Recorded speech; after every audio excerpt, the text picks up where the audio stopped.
Greetings and welcome, everybody. This is Espen here at Dr. ETV. Today, I'm joined by Melissa Kathryn, who specializes in wholeness, particularly helping women feel worthy, empowered, expressed.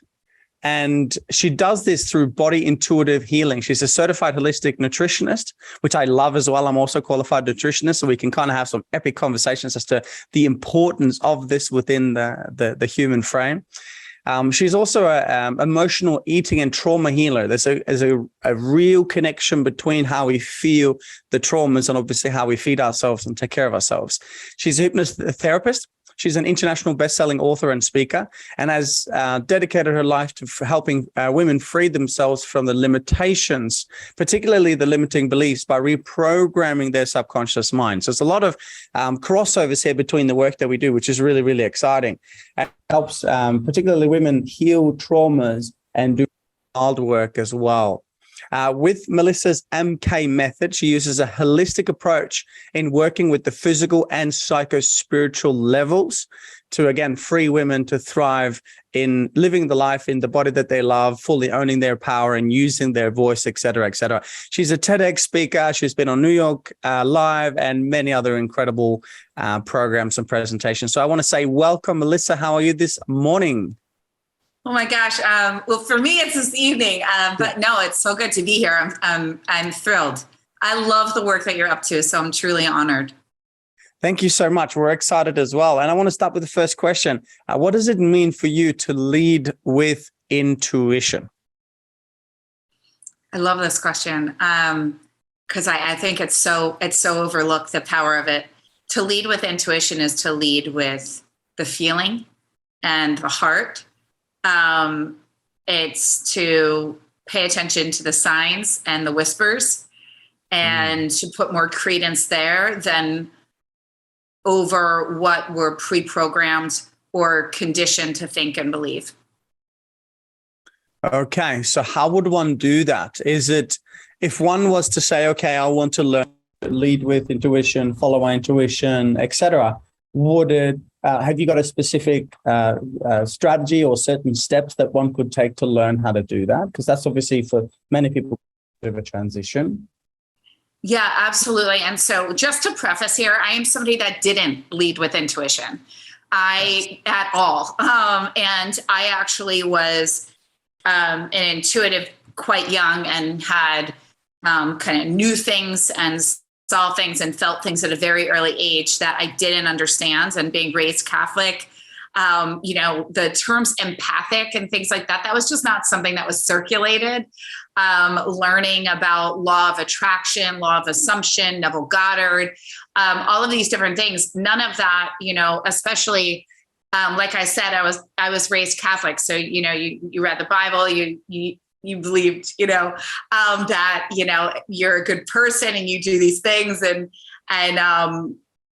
that's what you do. And so it actually, I share that because it scared me to go off of just what I felt, because I would feel so strongly and I would know things. And then I would get, well, how do you know that? You're only 8, and I remember very clearly just going, I don't want this. I don't know what this is, but I don't want to feel all the things that I'm feeling.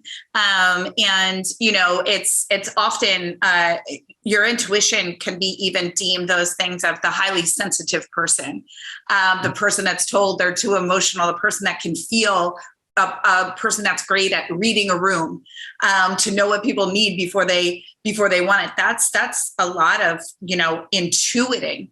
And so I kind of shut that down and I got very caught up in society and culture for, strive and struggle. Money doesn't grow on trees. If you want something, you work hard for it, and you make that happen. And what felt good often was deemed kind of hobbies or things to do on the side, but not necessarily where to put a lot of stock and things to trust or actually build a life from. So I got away from that and I had to come back to it. And the things that I learned to do that now is what I teach are making sure first thing before I connect in, I don't connect to my phone for a minimum of an hour in the morning. Mm-hmm. I don't turn it on. I don't look at it. I don't connect in. And it's truly, I don't want any outside noise. That is the most fundamental time before we go to sleep. And when we wake up in the morning is when our mind is most malleable. That's when we can reprogram the mind and really access higher planes of consciousness to hear the intuitive voice without conscious interference. So that's one. Two, taking time for a morning routine and to check in with yourself, even if it's 2 minutes, and meditate. And people often go, well, I don't have time to sit for 30 minutes. I can't meditate. I don't even know. Meditation can be whatever you want it to be. You can work out and meditate. You can go for a walk in nature. You can just breathe for 2 minutes but it's about quieting and going inward, closing your eyes and being in a connected experience with self to allow for higher consciousness to speak to us, because your intuition knows a hell of a lot better than you on how to get to exactly where you want to be. And it's going to get you there so much faster and on an easier path. It doesn't mean you wouldn't get there on your own. You just would probably have a lot of trials, tribulations, heartache, a lot longer to get there. And so your higher self's like, no, go this way. And often it doesn't make a lot of sense.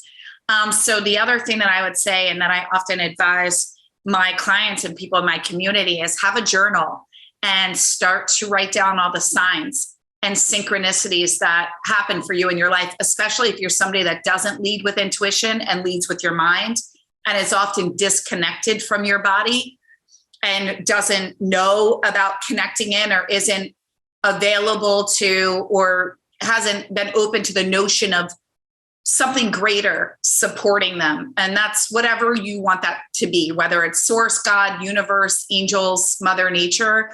But having a journal where you start to record signs and synchronicities helps to increase your trust and to look for them more often. And then you go, oh my God, there were all of these signs for me my whole life. I was being guided and led to things that I wanted. Whether I listened is another story, but they were always there for me. And how are they there for me now? And then you start opening up and looking for them, whether it's number sequences, to start, or other people saying things to you that you're like, okay, that's crazy. I was just thinking that, or something coming across your Facebook feed that you're like, that was the exact thing that I needed to hear. So opening up in that way. And then the other thing for connecting in, and I'm sure, if you have a background in nutrition, the number one way for intuitive guidance when I work with people, it's about cleaning up the vessel, your diet, so that you're a clear channel for all guidance to come in, because stimulants, sugar, alcohol, caffeine, it clouds and it gets us disconnected. And we start operating from ourselves instead of from higher consciousness to get to where we want to be. And so even when I'm saying higher consciousness, that still resides within you, but it's about accessing that. And so it's about really cleaning up and getting back to whole foods, just eating clean foods in their natural state that don't live in boxes and bags, that aren't processed, where you actually know where they're coming from. And that, and drinking water, since your body's comprised 73% of water, to again, think about that water carries a vibration. You're made up of water. We are vibrational beings. How do you think you program yourself and your cells? Your cells hear everything you say, every thought you think, every feeling holds a vibration. Every word has its own vocal sound and vibration and frequency. That's all that we are. Oh, I love this. So I just want those watching, listening to perhaps go back and press replay on this and really write those things down. Because here Melissa's dropping a lot of golden nuggets, such as specific ideas and practices as to how to be able to tap into higher states of consciousness, aka reconnect back with your intuition. I believe, and there's a philosophy that speaks to the fact that we all are intuitive beings, but it's kind of like a superpower that's been lost. What are your thoughts on that? I Absolutely. We all are intuitive beings. And then I often get the question, yeah, but Melissa, you were born knowing these things. Some come into this world, some souls come in that are older souls, and some are newer, depending if you subscribe to that.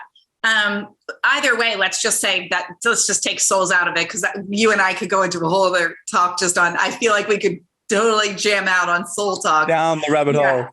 Yeah, I mean, we could just go. I already can tell. But you can, just like a muscle, just like, not being born with a good voice and then having a good voice, you train it. And that's why I said, get a journal. So you start to see the signs. And if I told you the number of clients that have come to me that said, I'm not connected, like I can't hear anything, I don't see anything, I don't feel anything, like I sit in silence, like no one's talking. And now they're like, I saw this sign and oh my God, I heard this and it was crazy. And they're healing themselves and they're doing this. We all have the ability. You have to be open. And then you have to believe, and doing the things to strengthen the belief in them, just like you would going to the gym. You don't feel like you're fit, and you could go and go, you see somebody that's like, I'm not a runner. And then they run a marathon. And then all of a sudden they're a marathon runner. They trained and they built who they are. I often talk about, like, I created a fit identity.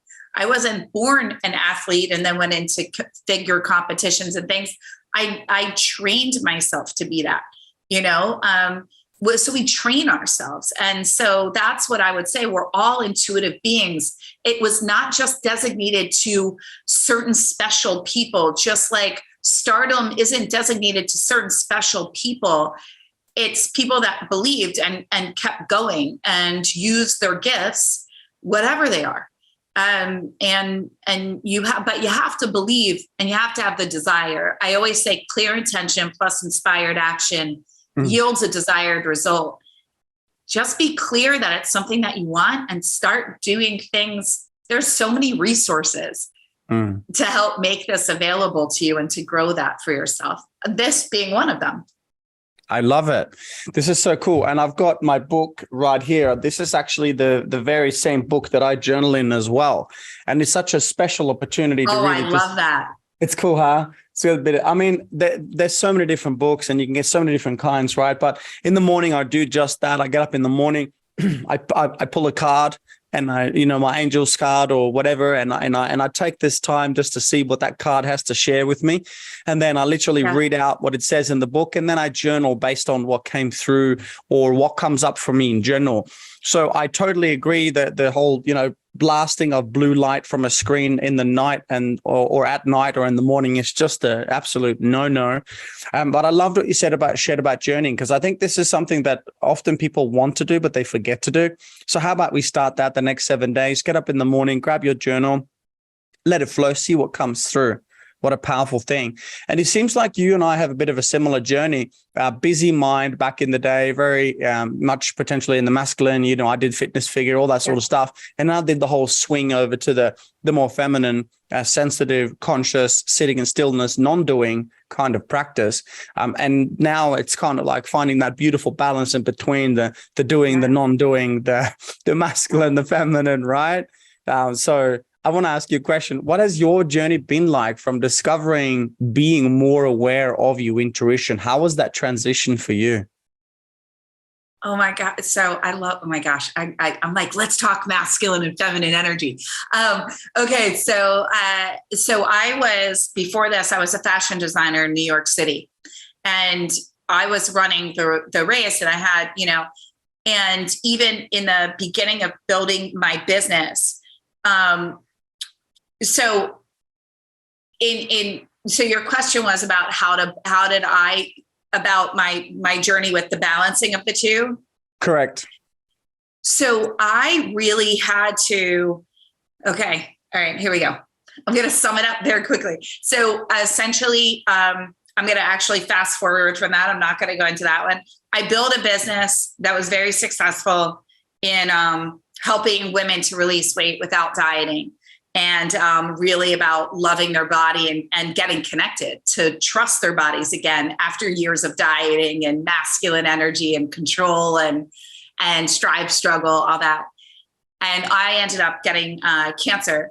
And I really reevaluated a lot of things going on for me. And I saw that I had built a business that I didn't fully love. It wasn't fully filling me up. And I was running it in a way that wasn't giving me a life. So it was my own business to build on doing this. I built my own golden handcuffs. I can work from anywhere, but I was working all the time, and I was helping all my clients achieve their dreams and seeing them do this. And I'm like, I'm getting all of my fulfillment from them thriving, but I need to thrive too. It can't just be I've got this successful business and I look healthy and fit, but like, where's the rest of it? And so I really use that as an opportunity to say, what else is here for me? And I shifted the entire way that I did my work. And I shifted the way I related to my business, the way that I work, everything. I created very strong boundaries in my time. I made full, never work a weekend. And I made a lot of time for creativity and time to say yes to the things that I hadn't given myself the grace of. So, hey, you started a business so you could live this life of your dreams. Where is that? What time do you want to really start working? What time do you want to end working? And are you honoring that? Because I would always go, yeah, I'm doing that. But then I'd work 2 hours after it. And I'd get up before Guilty. that. So, yeah. And so I just said no. And I started to see how efficient I was and how having this balance and having this time, and I would go surfing and I would go hiking and I would have, I'd be dating a lot more and I would be doing this and doing that and time with my friends and just doing things that lit me up. And especially in the creative, because I was a fashion designer. And when I built my business, I went heavy into, because I also geek out on business strategy, right? That's another side of me that but I had only gone from one and I had missed the other. And that's the yin and the yang. And we all have that. So we need balance. Men and women, we all need balance. You need your time with friends. You need your time laughing. You need your time with family. You need your time. And I used to push through those moments when I would be, especially when I was in a launch or I had a deadline and my team needed things. I'd be like, we just have to get it done. And, you just have to push through. And I would just feel a stalemate, but I would still do it.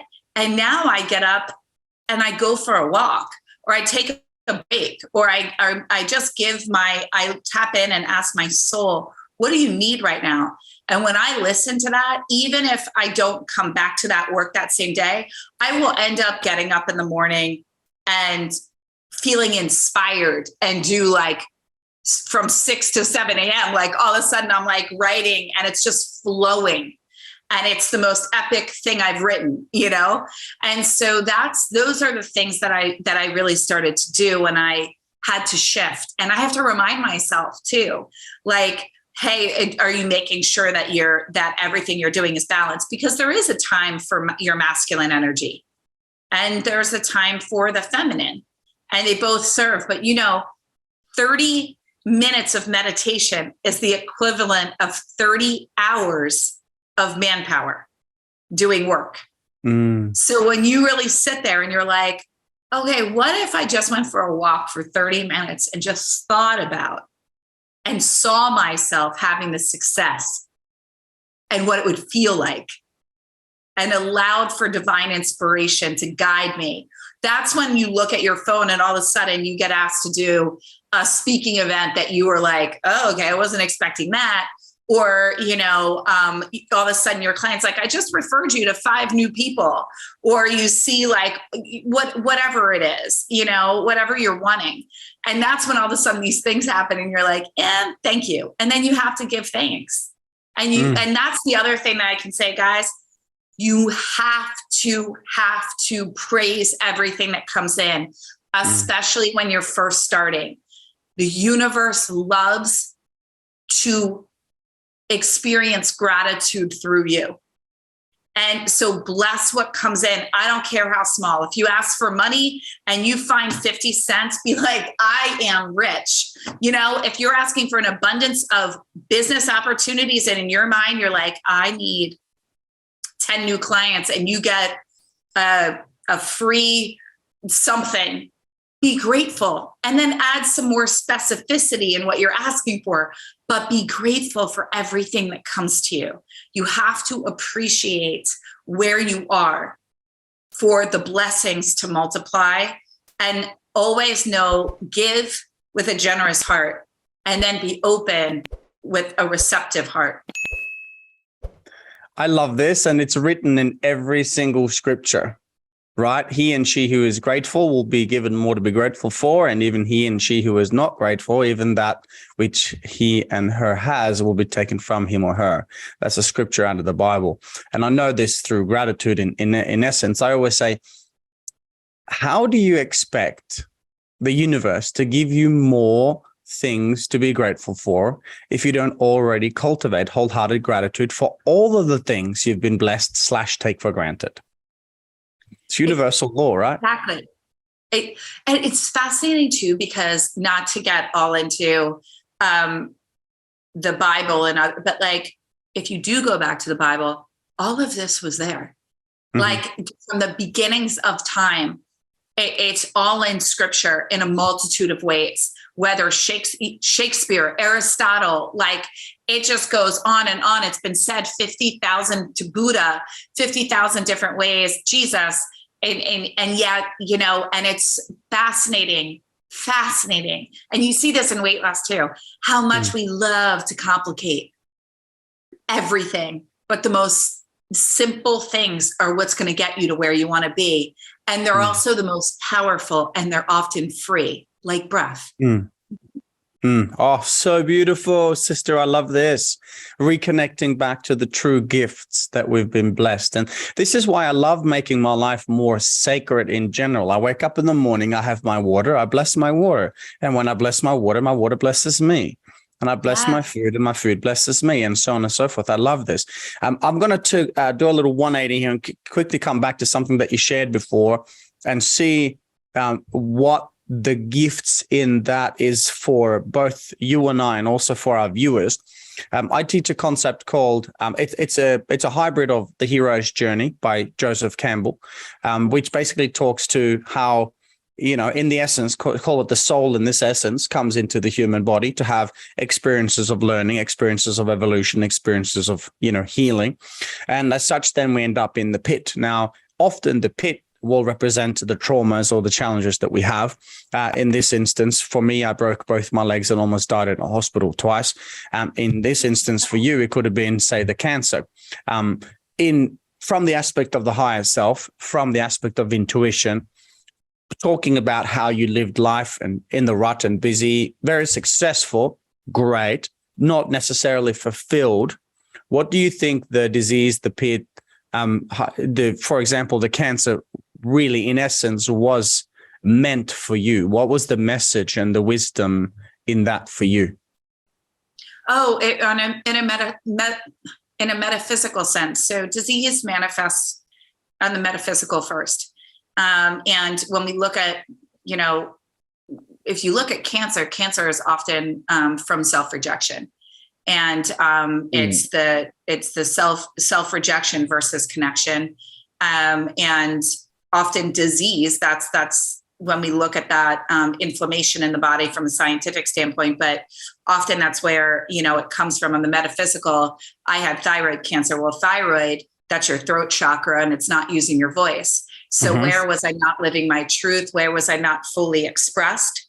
And where did I dishonor myself in my voice? And so that dates back to me in childhood. And I was even seeing it as an adult and not fully honoring my truth, even in the work that I was doing in so many ways. So we all know in the outside, everybody was going, wow, you're playing so big in life, right?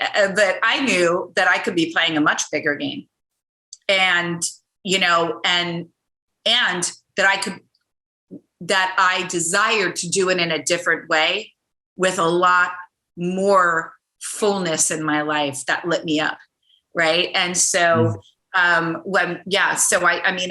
learned a lot, and really went deep into understanding the metaphysical text behind disease and illness, and how those things occur for us, as well as tragedies. Oh, I love that you just took it on the go there, because I think if we understand the ways of the universe, we know that only a very, very small percentage of who and what we really are is the physical nature, the three-dimensional physical reality, materialism, call it matter. And I love your analogy here that, and I even started journaling as we do, cancer equals self-rejection. I just look at that from me as a primary healthcare physician, from the cells of cancer being separate from the homeostasis or the wholeness of the body, how disease can manifest in the body when there is, call it interference patterns within that. This is really, really good. And not just disease, as in call it diagnoses, but also you mentioned traumas, tragedies, and things that can happen. And I always say this, even though we cannot go back and change the past of what happened, we can still change the meaning. And I truly do believe that the lower self, the physical self, will be given signs from the higher self or from the universe or whatever to get back on track. Do you feel like that's what happened for you when you went through the challenges of the past to get you to where you are now? Absolutely. And so I actually eradicated cancer. Had come back, and I eradicated it from my body in 8 weeks. And they didn't know how. And I did that. Thank you. I did that through what I teach in terms of, I tell everybody, and I have a lot of people that come to me that receive diagnosis and different things. And I say, the number one thing you need to do is not make this your identity. And, in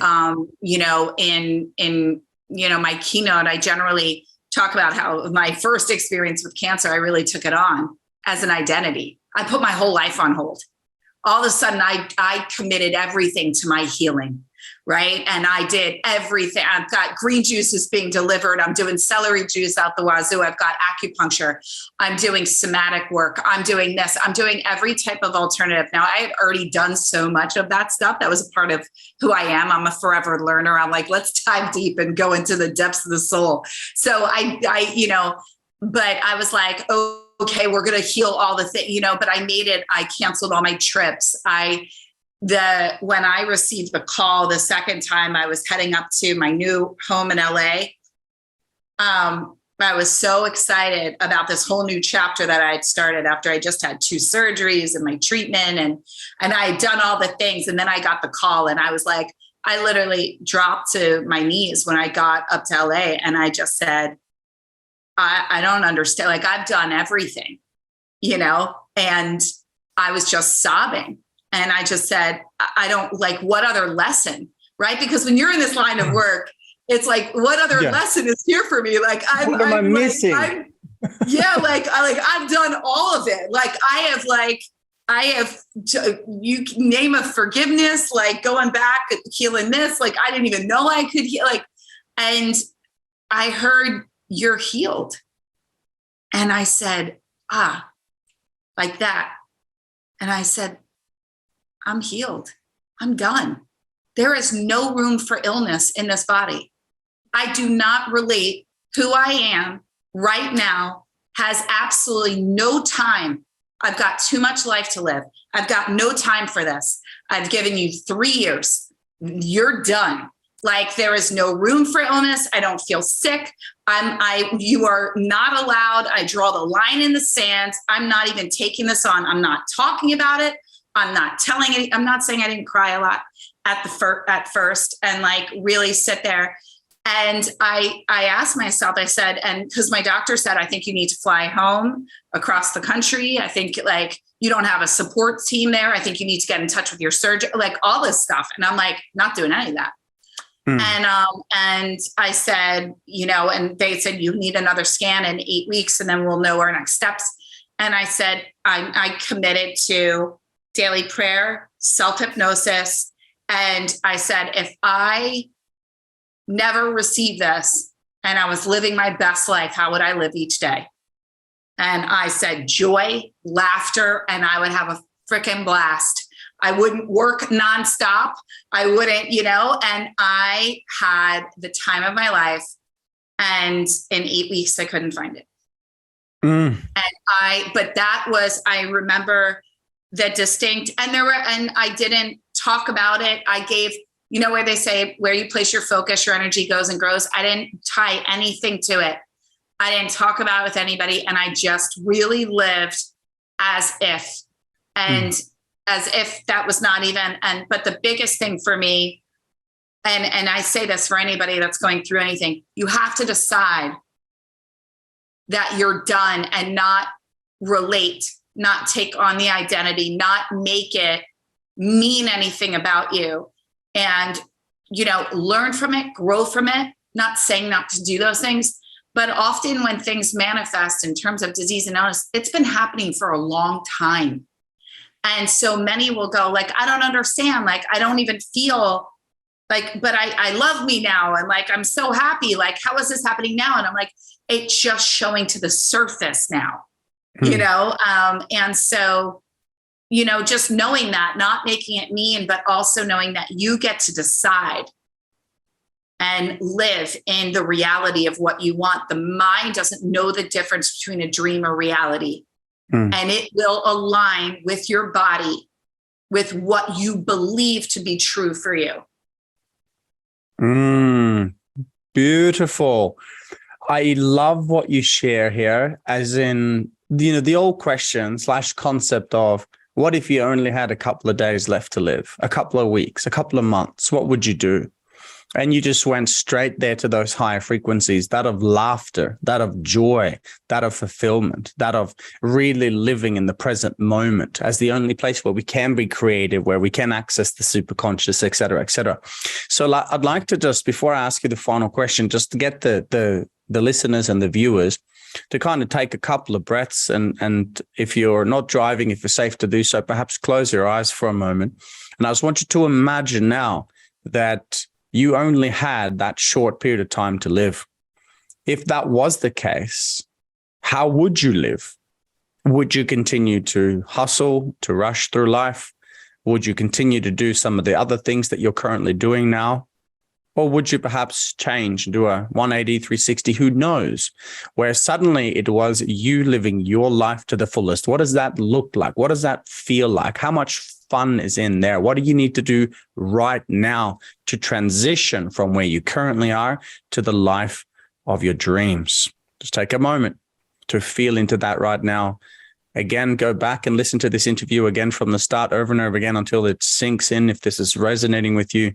Nonetheless, let's apply some of the things that we've learned today, from morning practices to gratitude to cleaning the vessel, the only place the spirit gets to live, to really purify this vessel, to have more and more gratitude in our lives, more fun, more laughter, and to learn and see who we really are in this human reality, and to take every day, perhaps to see every day as an absolute gift with sacredness, and how we could live each day, not expecting that there's another day, but to live this day like it was the last and to live it to the fullest.